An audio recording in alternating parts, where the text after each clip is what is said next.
نحمده ونصلي ونسلم على رسوله الكريم أما بعد فأعوذ بالله من الشيطان الرجيم بسم الله الرحمن الرحيم وعن أبي سعيد قال قال رسول الله صلى الله عليه وسلم إذا كانوا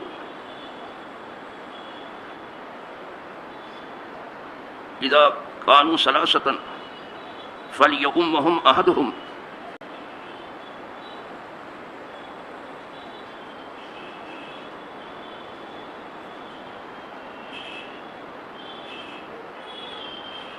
وأحقهم بالإمامة أقرأهم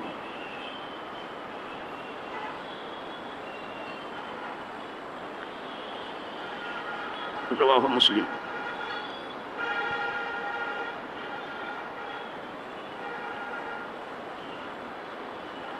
وذكر حديث مالك بن الحويرث في باب بعد باب فصل النساء. یہ باب الامامت کا آغاز میں نے کل ہی سے کیا اور اس امامت کے سلسلے میں ایک بہت مختصر سی گفتگو بھی میں نے کی ہے. پھر جس نے یاد کیا جس نے بلا دیا.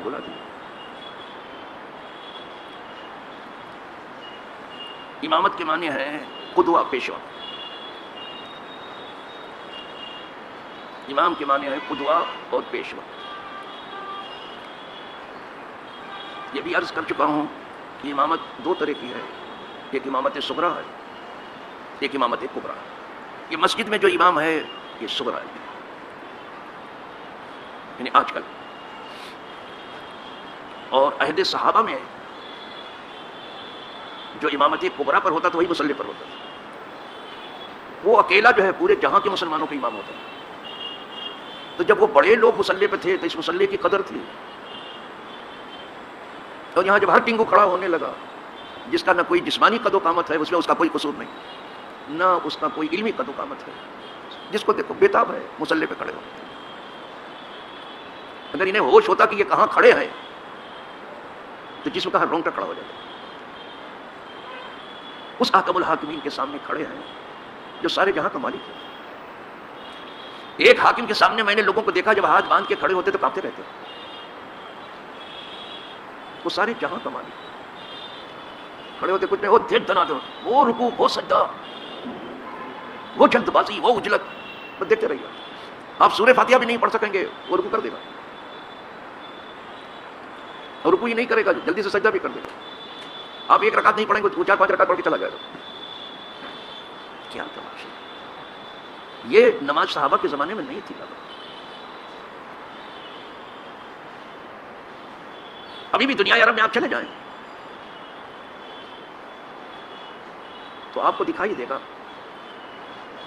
اس طرح سے کھڑے ہیں کہ لگتا ہے رکوع نہیں کریں گے, اور رکوع کر دیا تو لگتا ہے کہ اب جو ہے یہ قوما نہیں کریں گے, کھڑے نہیں, اور سجدے میں چلے گئے تو معلوم جلسہ نہیں کریں گے. لگتا ہے ایک عقیدے کا مسئلہ اگر نہ ہوتا تو آپ دیکھتے کہ کیا نماز ہے.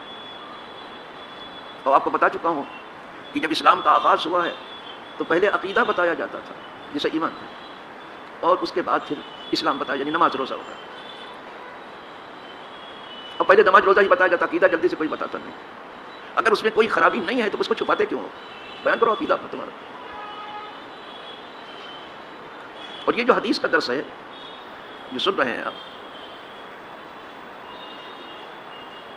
پہلے جب کوئی حضور کے نام سے بیان کرتا تھا نا, لوگ فوراً اس کو لے لیتے تھے کہ حضور نے فرمایا.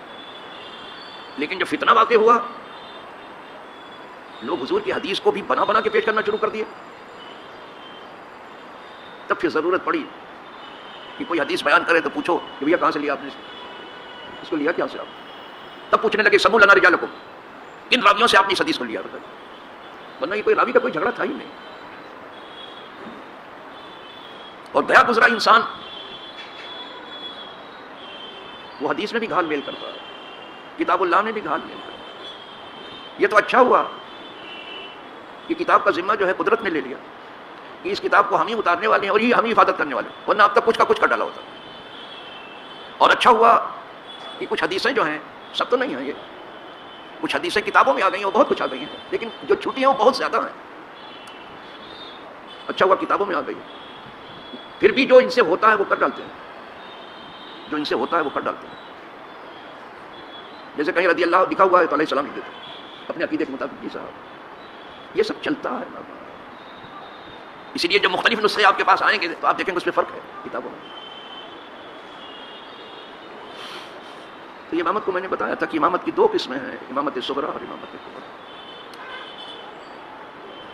صدیق کی امامت امامت کبریٰ ہے، فاروق کی امامت امامت کبریٰ ہے، عثمان کی امامت امامت کبریٰ ہے، مولا علی کی امامت امامت کبریٰ ہے.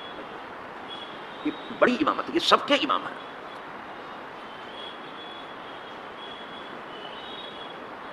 ان کا معصوم ہونا شرط نہیں ہے. معصوم ہمارے ہاں صرف انبیاء ہیں اور فرشتے، دو ہی معصوم ہیں. بقیہ یہ ان میں کوئی معصوم نہیں ہے. معصوم جو معصوم ہے اس کے گرد جو ہے قدرتی پہرے لگے ہوئے، وہ گناہ بالکل نہیں کرے گا. وہ خود گناہوں سے بہت دور ہے اور سب کو دور کرنے میں لگا ہوا ہے. جو پہلے خود ہی گناہ سے دور ہوگا تب دور کرے گا نا. ہاں ان کا عالم ہونا شرط ہے. بہت بڑے عالم ہوتے ہیں جو امامت کبریٰ پر ہیں، بہت علم والے ہیں. میں بتا چکا ہوں کہ اقرا کے معنی ہے اقراہم بالکتاب. قرآن کے یہ بہت جاننے والے. اقرا بمعنی عالم. یہ سب بہت کیا کہنا ہے صدیق اکبر کی، کیا کہنا ہے فاروق اعظم کی، کیا کہنا ہے عثمان غنی کے علم کا جو حضور سے سیکھا، اور کیا کہنا ہے مولا علی کا. ان کا کوئی جواب ہی نہیں. یہ بہت عالم ہیں، بہت اقرا ہیں، بہت اتقاء ہیں، بہت عادل ہیں، اللہ کی راہ میں بہت لٹانے والے ہیں، خود بھوکے رہے دوسروں کو کھلانے والے ہیں. یہ سب ایسے. اور یہاں شیخ اپنی اپنی دیکھ کا معاملہ چل رہا ہے. یہ کیا سمجھیں، اپنی ہی کملی سنبھالنے میں لگے ہیں تو دوسرے کو ڈوبنے سے کیا بچائیں گے؟ کیا بچائیں گے؟ یہ بہت عظیم ہے لیکن معصوم نہیں ہے. معصوم سے پڑھ. اور یہیں سے اسی مسئلہ امامت سے تشیع نے اپنا مشن ہی امامیہ بنایا ہے. جب خلافت ان کی سمجھ میں نہیں آئی تو انہوں نے امامت لے لیا. اپنے آپ کو امامیہ کرتے. ان کے ہاں امام بھی معصوم ہے، ہمارے یہاں معصوم نہیں. بہت علم والے ہیں، بہت تقویٰ طہارت والے ہیں، بہت پرہیزگار، لیکن معصوم. وہ سب کچھ ہے. آدمیوں میں کوئی جیسا ان کے جیسا نہیں. معصوم ہے. معصوم ایک الگ پوسٹ ہے اس میں. انہوں نے اپنا مشن امامیہ بنا دیا. اور یہاں سے لیتے ہیں کہ حضرت ابراہیم کو کہا گیا انی جاعلک للناس اماما. اے ابراہیم میں تمہیں بنانے والا ہوں تمام لوگوں کے امام. ابراہیم جو ہے یہ رسول ہے، اولو العزم من الرسل ہیں اور اللہ کے خلیل ہیں. اور جتنے انبیاء ہیں یہ سب کے باپ ہیں ابو الانبیاء. آدم علیہ السلام کے بعد آدم علیہ السلام تمام مخلوق کے باپ ہیں اور تمام نبیوں کے باپ ابراہیم علیہ السلام ابو الانبیاء. اس لیے کہ جتنے انبیاء ہوئے سب بنی اسرائیل سے ہوئے، سب ٹوٹل. بنی اسماعیل سے حضور ہوئے اکیلے، لیکن یہ اکیلے ایسے ہیں کہ جو سب مل کے وس رکھتے حضور میں اکیلے وہ موجود تھا. ہاں جی خوبا ہمادارن تو تنہا حسن یوسف دم عیسائیت پیسہ داری. ہاں جی خوبا ہمادارن تو تنہا داری.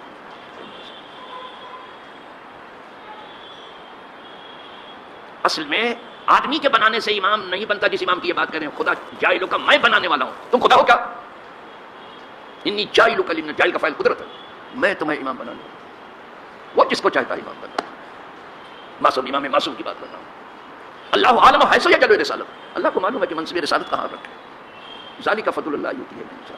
یہ آدمی کے بنائے نہیں بنتا بابا. جاعلک انی جاعلک میں بنانے والا. قدرت جسے چاہے. آدمی کے بنانے سے کچھ ہوتا ہے. جو آدمی اپنے کو ٹھیک سے نہیں بنا سکا دوسرے کو کیا بنائے گا؟ وہ اچھا گھر بنا سکتا ہے، اچھا محل بنا سکتا ہے، اچھی دنیا بنا سکتا ہے، خود کو اچھا نہیں کر سکتا. سب کچھ جب تک وہ اچھا کرنے والا نہ کرے. بلی اللہ یزکی من یشاء. تو یہ مسئلہ ہے امامت کا. اور اگر آدمی ہی کو امام بنانا تو ابراہیم خود ہی بناتے. ان کو تو امام بنایا گیا نا ابراہیم خود ہی. اور یہ نہیں کہ انہوں نے کوشش نہیں کی، کوشش بھی کی ابراہیم نے امام بنانے کی. قال ومن ذریتی، مجھے تو امام بنا دیا میری قال لا ینال عہد الظالمین، میرا یہ عہد بالامامت ظالموں کو نہیں پہنچتا. انہیں سب نہیں ہوں گے جس کو میں بناؤں گا. اور آگے جا کر کے دیکھو، جب گھر بنا لیا ابراہیم علیہ السلام نے، اسماعیل علیہ السلام نے گھر بنا لیا، تو پھر اللہ سے دعا کی کہ گھر تو ہم نے بنا دیا، امام تو بھیجتے. جی صاحب، ربنا وابعث فیہم رسولا منہم یتلو علیہم آیاتک ویعلمہم الکتاب والحکمہ ویزکیہم انک انت العزیز الحکیم. اے میرے رب تو بھیج دے، یہ خودے بنا رہے ہیں. اب جاؤ یار، کیا باتیں بناتے ہو، یہی منہ مسور کی دال استدلال کرتے ہو، استدلال کرتے ہو. تو ضرورت پڑی ربنا وابعث فیہم رسولا منہم، انہی میں سے ایک رسول، یعنی اولاد اسماعیل اور ابراہیم میں سے بنا، یتلو علیہم آیات، جو آ کر کے تیری آیتیں پڑھے، وَيَعْلِمُهُمُ الْكِتَابَ وَالْحِکْمَةَ وَيُزَکِّیہم، اور انہیں کتاب و حکمت کی تعلیم، کتاب و سنت کی تعلیم دے. حکمت مانے سنت، کتاب و سنت کی تعلیم، اور ان کو ستھرا کرے. وہ اتنا ستھرا ہوگا کہ دوسروں کو بھی ستھرا کرے. اور تم اتنے گندے ہو کہ جس سے قریب ہوتے ہو بھی گندا ہو جاتا ہے. بھائی اپنی گندگی کو دیکھ لو، پھر لفاظیاں پھر بعد میں کرنا، لفاظی بات نہیں کرنا. کوشش کیا لیکن قدرت نے کہا نہیں، سب تو نہیں ہوں گے. وہ جس کو چاہتا ہے. نبوت سب سے اونچی پوسٹ ہے بابا. انسان کے لیے مرتبہ نبوت سے اونچا کوئی مرتبہ ہے ہی نہیں. تو وہ امامت کبریٰ ہو جس کو. اب حضور ارشاد فرماتے ہیں کہ جب تم میں سے 3 آدمی ہوں، کبھی 3 ہی ہوں، چوتھا نہ ہوتا ہے کبھی کبھی، یہ 3 ہی ہوتے ہیں اور چوتھا نہیں ہوتا ہے، تو ایک امام ہو جائے اور باقی مقتدی ہو جائے. لیکن امام کے بارے میں وہی کہتے ہیں اقرأہم بالکتاب، کتاب کا سب سے بڑا عالم ہو، یعنی جو علم کتاب زیادہ رکھتا ہو اس کو امام بنا دو. دو پیچھے کھڑے ہو جائیں گے. حضور پسند نہیں کرتے ہیں کہ کوئی اکیلے نماز پڑھے. کہا بھلے 3 آدمی ہو اور کوئی ہے ہی نہیں چوتھا، تو کہا ایک امام ہو جائے، 2 مقتدی ہو. لیکن اب کچھ لوگوں کو پسند ہے دکان پہ بیٹھے بیٹھے ہم جماعت گنواتے ہیں، اس کے بعد اکیلے آ کر کے دھواں دھار پڑھتے ہیں. دیکھتے رہو، دیکھو تماشا. اسی لیے میں نے یہاں بیٹھنے نہیں چھوڑ دیا.